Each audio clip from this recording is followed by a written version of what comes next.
Hi, my name is Linton of LGT Crafts in Queensland.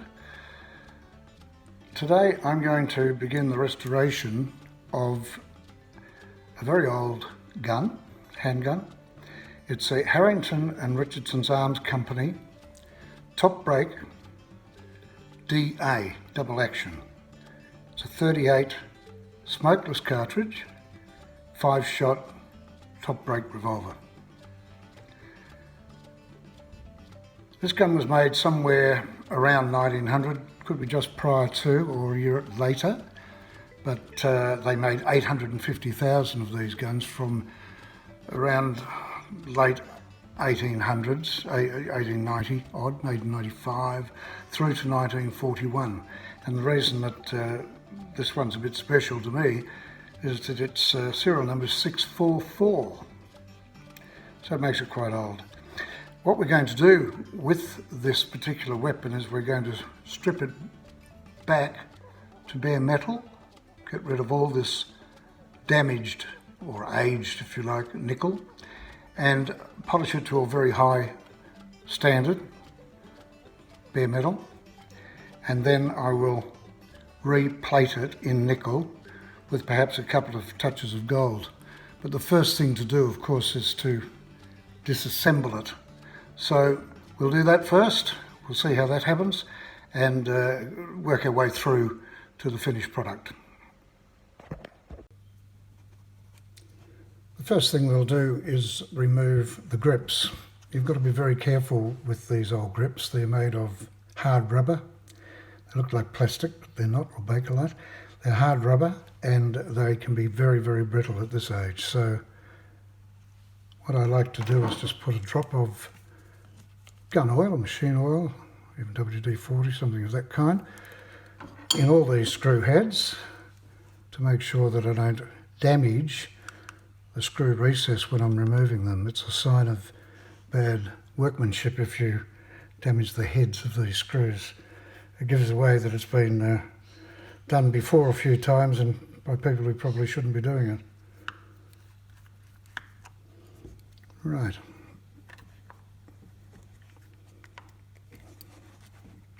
Be very careful, don't rush it. That's one side off, and there's the other side off.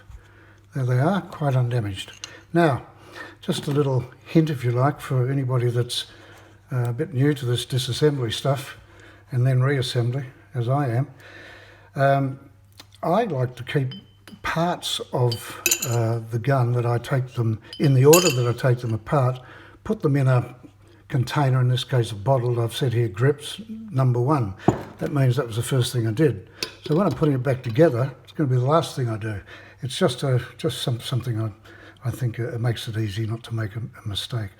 Now the second thing I'm going to do here is to split the gun into its two pieces by removing this particular screw.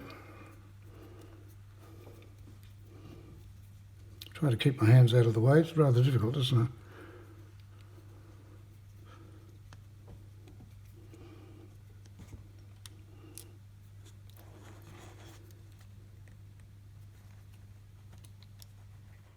Next we'll remove the barrel section and the cylinder of the gun. Now this cam I'm taking out has a spring on it, and it is that part of the gun that activates the cartridge ejector.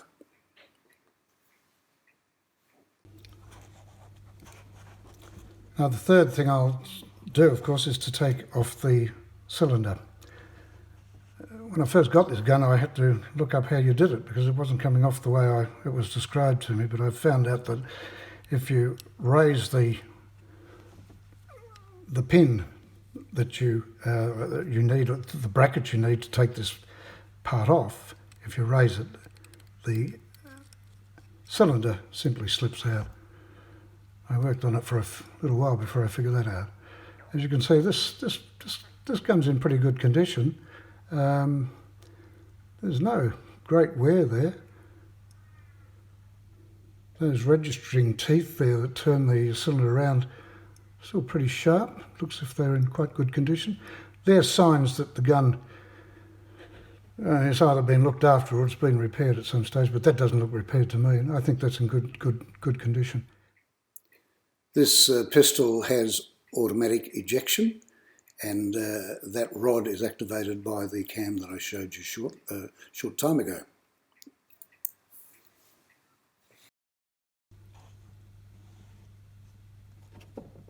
The firing pin hammer, of course, is operated by spring, and this is it. It's very strong, but it needs to be removed next to free up the internals. Bear with me.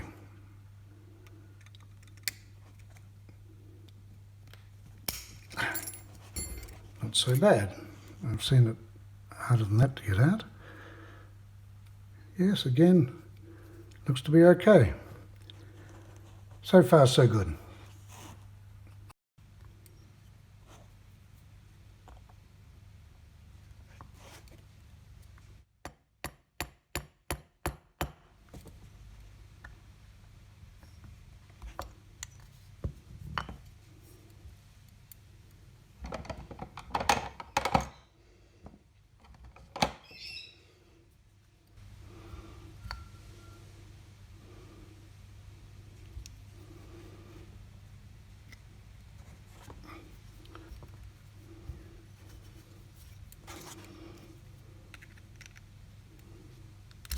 Pin removed. A bit of pressure there, not much. I'll slip that backwards and remove it.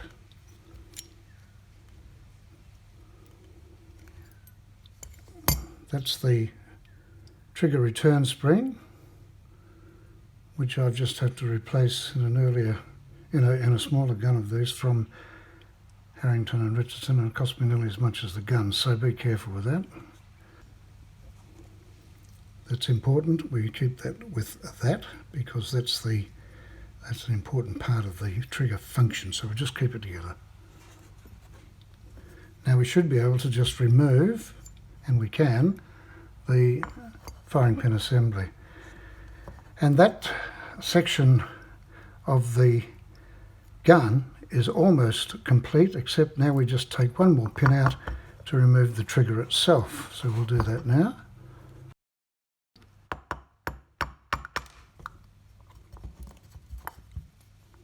There it is there. That was pretty tight. It took me a little longer than you saw to get that out, as a matter of fact.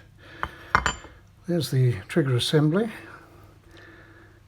We keep that spring together with it. I forget the name of that actually, but we'll get there when we start putting it back together. So now we've got the gun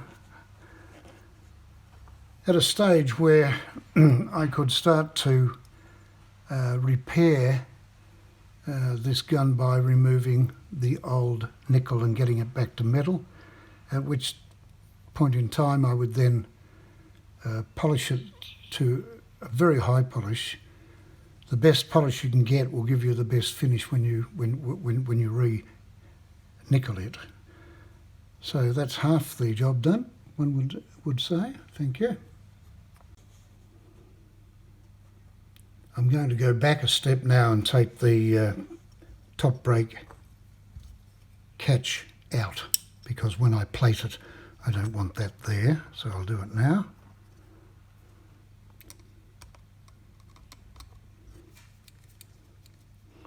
It looks like it should now pull out that, and it does. There we go. Feels like there's a spring in there somewhere. Okay. Well, I think that's as far down as I probably want to strip this. I might take that fitting out. That fitting there is to be able to keep the catch in an upward position, which allows you to actually release that cylinder. So we're at a stage now where the gun is in a position where I think I can start to strip the old plating off it and get ready to replace it with a nice shiny new nickel. I won't bore you with the whole preparation process, but I will show you how we start. There are lots of ways of cleaning gun parts, what I do, I've done it before with other metal objects as well, is a mixture of vinegar, white vinegar, which I've just put some in here, plus salt, just table salt. Give that a bit of a mix up, bit of a stir.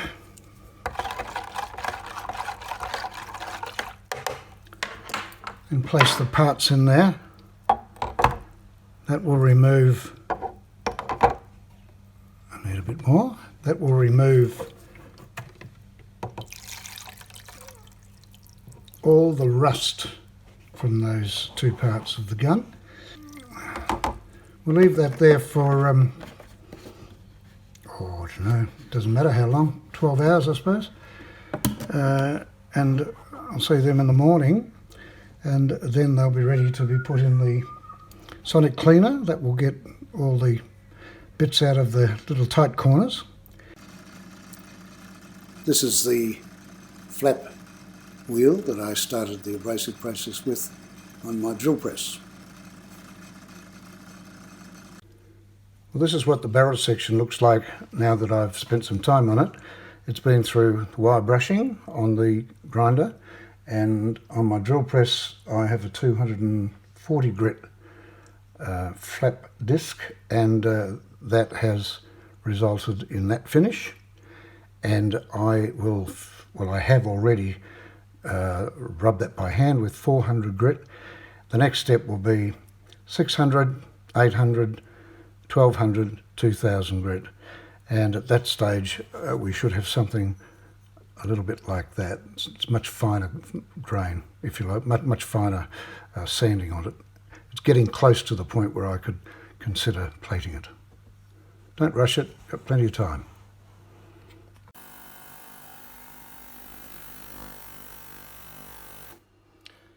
I've given that 3 minutes in the ultrasonic cleaner. You'll notice the water is still quite clear, and that means that nothing's been removed, which is what I expected. The next thing to do, the final thing to do before plating, is for this to sit in. I'm going to put it in methylated spirits, in a bath of metho, and just to leave it there for a moment or two, take it out and with a heat gun dry it completely, ready for its electroplating. You'll note now I'm wearing gloves from now on, because even a finger mark will destroy the final finish. Well, as you can see, finally we're electroplating, nickel electroplating. Very easy setup to do yourself. Plenty of information on YouTube. You'll probably have most of the things at home to do it with. A phone charger, some alligator clips, vinegar. It's pretty easy stuff. So we'll leave that in there for about an hour, even an hour and a half. This being the first time we've done any work in this particular tank, and the more you do, the greener it will get and the better it will work. And so we'll have to wait for this particular lot, probably another half hour. I've just completed the plating process, and I have polished this half of the gun reasonably well, I think, up to 2000 grit, and I'm pretty satisfied with the result at this stage. Because the cylinder was in such good condition, I decided not to replate it, but to put it back into the gun in the condition it is in after I've polished it, which I think you'll agree is looking pretty good. I've had a good result also with the barrel section of the gun, and I'm very pleased with that. It's not quite as shiny as I might have hoped, but I think it's satisfactory. So I think we'll now best get on with the reassembly of the gun. Originally I was going to gold plate both the trigger and the firing pin mechanism, the hammer, as I'd like to call it. But having just found that I'm going to have to wait another 5 weeks or so to have it arrive, I'm not going to wait for the gold solution. I'm going to actually blue, these two parts now, which I think will look nice against the nickel. I highly recommend, if you're going to do this sort of work, that you buy something like this. This is a jewellery size really of ultrasonic cleaner, but it's big enough to put most gun parts in. But it does a wonderful job of cleaning every little bit of grease and whatever's not expected to be there away. So recommend that. I'll start with the trigger.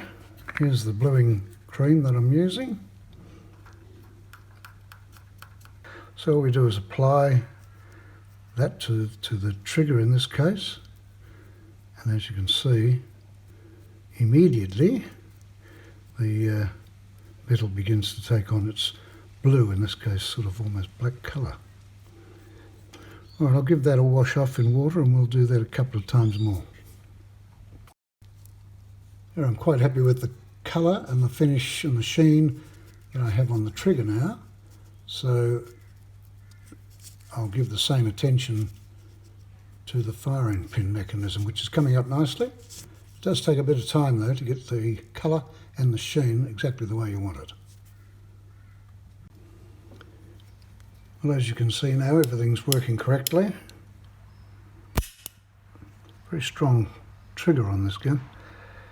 And the next step now, final steps really, we're going to put the barrel section back together and fit the cylinder, and that's about it.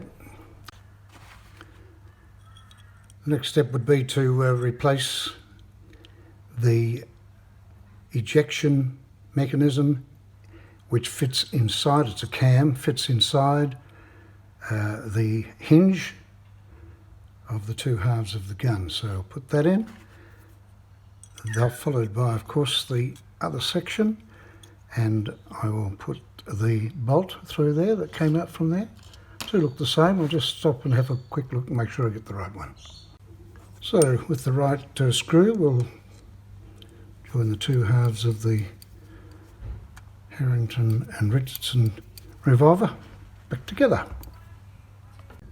I've finally just fitted the grips, just one screw, and I'll call that completed. I'll wipe over, get a few of the hand marks off it, the finger marks off it. Very pleased with it though. It's a fully working 120-year-old 5-shot 38 pistol by Harrington and Richardson. Double action, and I do hope you enjoyed seeing that one come apart and be restored as well as that anyway.